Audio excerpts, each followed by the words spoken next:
Dungeons & Dragons, a game shrouded in mystery, rumoured to have once caused moral panic, famous for magic, monsters, and dice that go up to 20 sides. Yes, the one and only Dungeons & Dragons, also known as D&D, but what is Dungeons & Dragons really?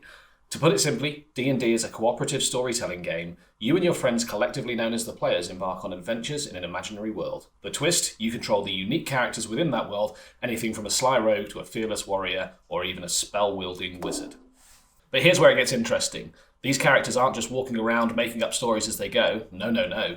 All of this happens under the guidance of a very important person, the Dungeon Master, or DM for short. The Dungeon Master is part storyteller, part referee, and part, well, evil mastermind, really. They control everything your characters encounter, the world, the quests, the monsters, and sometimes the very laws of reality. They set the stage for your adventure and weave the story, reacting to your ever-crazy ideas that the players throw at them. But they don't control the players. That's all up to you and your dice. Ah, yes, the dice. In D&D, they are crucial. They determine what happens when characters attempt to do something daring or dangerous, like trying to leap across a chasm, talk your way out of a fight, or, of course, slay a dragon. If you roll high, great things can happen, but roll low, and well, let's just say things get interesting. Now, you might be wondering, isn't this all just make-believe? Yes, but D&D adds rules and structures that give the make-believe world a bit of backbone. Imagine you're playing a video game, but instead of a screen, the world exists in your mind. And instead of coding, it's powered by your imagination and guided by the rules of the game. It's a bit like combining Monopoly with improv theatre, set in a Tolkien-esque fantasy world.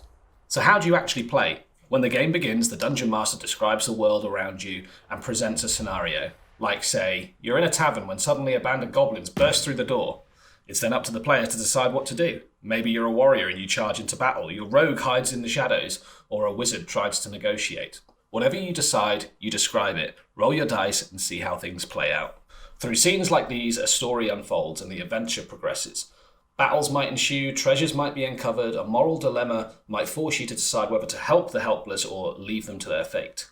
Yes, D&D isn't just about fighting monsters and finding loot, it's about choices, teamwork, and dare I say, role-playing. You might end up deeply invested in your character's journey, their relationships, their struggles, and their growth. Okay, so D&D is fun for players, but why is it such a big deal? Why do millions of people around the world play it, talk about it, and make hundreds of hours of YouTube videos about it? Because D&D isn't just a game, it's a phenomenon. It's an escape, a creative outlet, and a social experience all rolled into one. In a world that can be, well, mundane, D&D is a space where you can become anyone, face challenges, save worlds, and tell stories that are yours and yours alone. And best of all, it's a game where the only limit is your imagination.